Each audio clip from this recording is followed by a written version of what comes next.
ሰላም አለይኩም ወረህመቱላሂ ወበረካቱ። ሰላም እንደምን አላችሁ ውድ ቤተሰቦቼ? ዛሬ ደግሞ እንግዲህ ክር እንደ ፓስታ እየቀቀልኩ ነው ይዤላችሁ የመጣሁት። የሹራብ ክሮች የሀገራችን የሚገቡት ይነጫጫሉ ብዙዎቹና የማይነጫጨው ደግሞ ውድ ነው እና እነዚህን እስኪ በውሃ ሙቅ ሲቀቀሉ አይነጫጩም ስለተባለ እየቀቀልኳቸው ነው። እና ግን ሁሉም ክር አንድ አይነት አይደለም።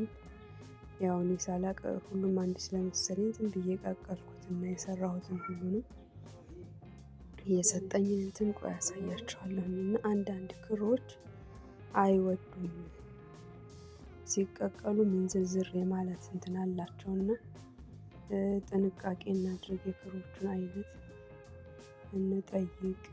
የሚያውቅ ሰው እኔ በርግጥ አላውቃቸውም ስለማላውቅ ነው እንደዚህ አንዱ እንትን የተመነዘረብኝ ማለት ነው።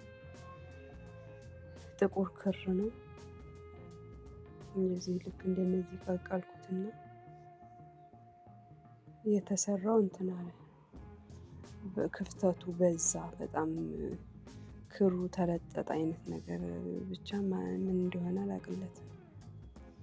እና እንደ አዲስ ተርትሬ ሌላ ክር ሌላ ስራ ስሰራ እነዚህ መቀላቀያ ነው ያረኩት ማለት ነው።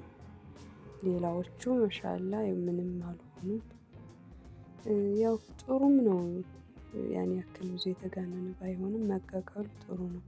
ይሄ እዚህ ጋር ጥቁሩን እንደምታዩት ምን ዝርዝር ያለ ሆነ ማለት ነው እና ፈታሁት። እና ጥንቃቄ አድርጋችሁ የሚያውቅ ሰው ጠይቃችሁ ነው መቀቀል ማለት ነው። ሹራብ አሁን ይሄ የኮፍያ ባይሆን ትልቅ ሹራብ ቢሆን የሰራሁበት ከስሬ ነበር ማለት ነው። ዛሬ ይዤላችሁ የመጣሁት ይሄን ይመስል ነበር። ሰላም አለይኩም ወረህመቱላሂ ወበረካቱ።